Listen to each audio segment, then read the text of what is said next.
Hi, Eric. This is the Wednesday Q&A where we are going to get questions from the Inside Texas board and we are going to answer them on the video. If you guys want to get your answer or your questions answered directly, go to Inside Texas. Here's how you can do it. You can join for just $1 and get a full year of access to The Athletic.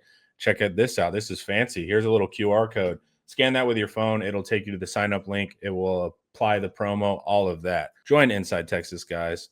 And we're going to get right into it, Eric. True or false? If Arch plays at an 8 and Sark opens up the playbook with some of his legendary shifts, motions, and screen game, we will only lose one more game on the schedule in the regular season. Yeah, I answered my boy's question true. Of course, that's kind of relative to what an 8 of Arch is. I'm not sure any of us truly know yet. But we also know that, the SEC isn't chock full of loaded quarterback play. You've got some good ones. Don't get me wrong. John Mateer, he's a good quarterback when he's healthy. Pavia is doing great things up at Vanderbilt.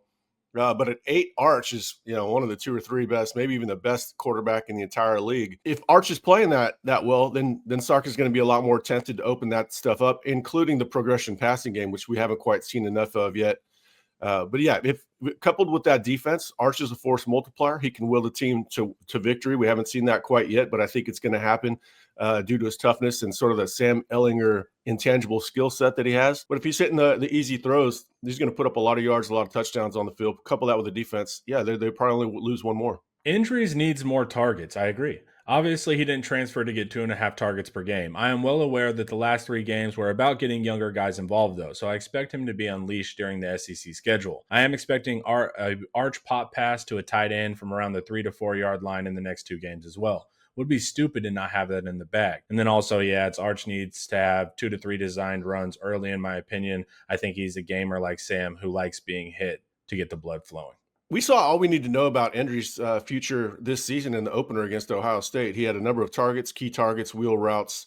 We're going to see him on some screens. They've got seam routes when they're not in a too high look at safety. We're going to see a lot of Endry's. I'm not have zero concerns about that. Sark is great at scheming open the tight end, especially when defenses are more worried about the wide receivers. Now the defenses are going to become more worried about the wide receivers. When Wingo continues to play well, when Arch hits that deep shot, everything's going to tie in together. You also have to factor in that Sark was playing a lot of very young tight ends, a lot of first-year tight ends, second-year tight ends, trying to integrate them in the offense, get them, used to playing out there against lesser competition so he can use them later. Andrews is going to have some very big moments, third down conversions, probably a red zone touchdown or 2, and become a very good player for this team. He's already, he might be the best player on offense through the first 4 games, despite the lack of usage. How does the staff prioritize next game prep and prep for other opponents during these early season tune-ups and bye weeks? They use the bye week for a lot of Florida, obviously, mainly Florida, I would say. But they also, had some install that, when you learn about it, it's probably not anything that's going to translate against Florida, but it might translate against OU. In fact, if Mateer is healthy, I could see them doing what they installed for OU. So I think it's a little bit of both, but a lot of time they're just drilling the fundamentals. And some of those fundamentals are going to translate against different teams depending on the schemes. You're matching techniques to schemes on defense quite a bit. They've got some things that they did a lot last year that they haven't used this year, but I think those are going to be looks that are going to be better against OU, corralling Mateer. OU don't have to worry about the run game nearly as much as you have to worry about it with Florida outside of the quarterback. But there was plenty of prep for Florida last week and this week, of course. AD and Golden were the wolf from Pulp Fiction in terms of their reliability in stressful times. Who do you see as becoming that guy down the stretch? We all want it to be Wingo, but Demo's return felt like it added a security blanket. Also love Endry's hands. This is going to be a question that looms for a while, I believe, because theoretically, it could even become Ryan Wingo if he continues to grow and get on the same page with Arch. Hopefully, the game against Sam Houston State was a sign of things to come. Livingston, we've seen Arch and him have comfort, cohesion together, being on the same page. Arch has hit some really good, tough throws, sort of third down throws in the medium range that, Quinn Ewers made a living off of. Endry's, I really like the addition of Endry's as well to this list because he does have he might have the best hands on offense. Certainly, if you go statistically, he does. And then DeAndre Moore, he looks a lot more reliable. He struggled to connect with Arch, more on Arch's fault against Ohio State, and then he missed a couple of games. But Arch went to him early and often in his return, and so far so good on his hands. I think it's going to be a looming question. It could be, sort of, handled in the aggregate. Andrews is probably the most likely depending on the situation, right? 3rd and 7, that's probably your guy. If it's going to be a tougher, deeper conversion like Golden in the end zone or Adonai Mitchell a couple of years ago, it could be Livingston or Wingo. I might lean toward Livingston right now. Quick timeout. If you have a move coming up in the Dallas area, put real estate agent Josh Holden in your starting lineup. He's a UT grad, a lifetime Texas Ex, and he scouted every inch of the Metroplex. From Highland Park and Preston Hollow to Uptown and Old East Dallas, Josh Holden knows the market, and he's going to match you with the perfect home. On top of that, he has years of experience in commercial property management, so he has the playbook for contracts, curb appeal, and everything in between. Bottom line, Josh Holden is an easy win. He is reliable, savvy, and he helps you close with confidence. Reach him at josh@joshholdenrealestate.com, or you can call or text 972-917-8081. Contact info is in the description. Eric, it wouldn't be a Q&A show without an O-line question. And we got that for you. Any intel on the O-line progression / tune-up over the past couple weeks? How does our O-line stack up against Gators' defensive front? This is going to be a tough one. It's going to, the coaches feel like the offensive line is a lot better than it was certainly against UTEP, where they struggle quite a bit. San Jose State, they struggle quite a bit.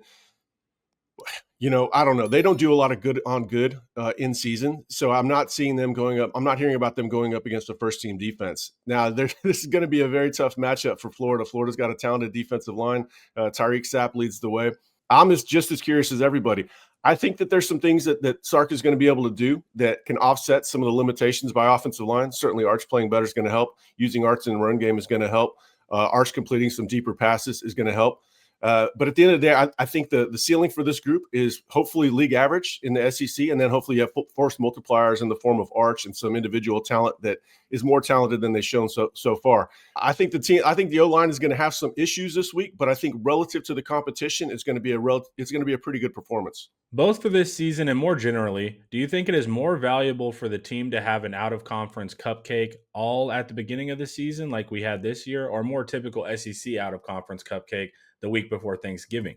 Not sure if that would even be possible moving forward, however, with the conference game changes. I think the most important thing about out-of-conference scheduling is Sark would love to have a tune-up before the marquee game like he has next year, Texas State ahead of Ohio State rather than starting off with Ohio State.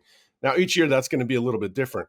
If he was returning 5 starting offensive linemen, he might feel a little bit more excited about playing Ohio State after all of their attrition from the national championship season. But Texas lost a lot, new quarterback on the road. He would have loved to have had a tune-up. As far as going forward, I think the bye week is going to be the most important thing as far as breaking up the schedule rather than the out-of-conference. You're going to want that more towards the middle of the season, probably right after OU would be ideal. Outside of that, I'm not sure what Sark's thinking, but definitely I know he wants a tune-up before one of the marquee games.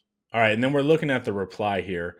If Arch is returning, which I expect, next year becomes one of those red circle years. You recruit your own team to stay like Ohio State did last year. You fill in via portal as aggressively as possible and see if you can get a skin on the wall. Yeah, this is my guy up in Colorado. He's a big donor. He's a great asset to the school. A lot of people are more excited about next year than this year, and that's probably justifiable after the start we've seen. However, I think that's just from human nature over accounting for offense rather than defense. They're going to lose a lot on defense. They're going to have a lot back, no doubt about it. But there's going to be plenty to replace, and they still have to hit the portal really hard on offense, especially. So I think the next year there's a lot up in the air still. Obviously, Arch coming back, the O-line, the O-line that's going to start next year is going to be good. The wide receiver room will be a year older. Hopefully a year better. Running back, they're still going to probably lack a home run hitter unless somebody, emerges sort of out of nowhere. So they're going to have to hit the portal hard. It's not as cut and dry. Next year is the year. I think this year can still be the year. They've got to improve quite a bit. There's no more. I don't think there are going to be any more elite teams. So everybody's going to be hamstrung to some degree. You're going to overemphasize some positions over others simply due to limited finances. Money's finite. You can't have a perfect team. Ohio State, I think, came fairly close last year, and they still had their struggles at times. So it's all going to come down to what does Texas do in the portal? Do they address the offensive line? How much do the offensive line improve? Does Trevor Goosby come back? Right now, we lean towards yes. But you're going to have a lot to replace on defense. I think Jelani McDonald's going to leave. Anthony Hill's going to leave. Michael Taff is gone. Malik Muhammad's gone. Maybe you can have another guy that leaves early. Hero Kanu might leave. So there's still a lot of variations variables in how excited I am about next year. I'm focused on this season. I think this season can still be good. All right, another Wednesday Q&A in the books as we prepare for the Gators. You guys need to go over to InsideTexas.com. You guys can join for just one single American dollar and get a full year of access to The Athletic.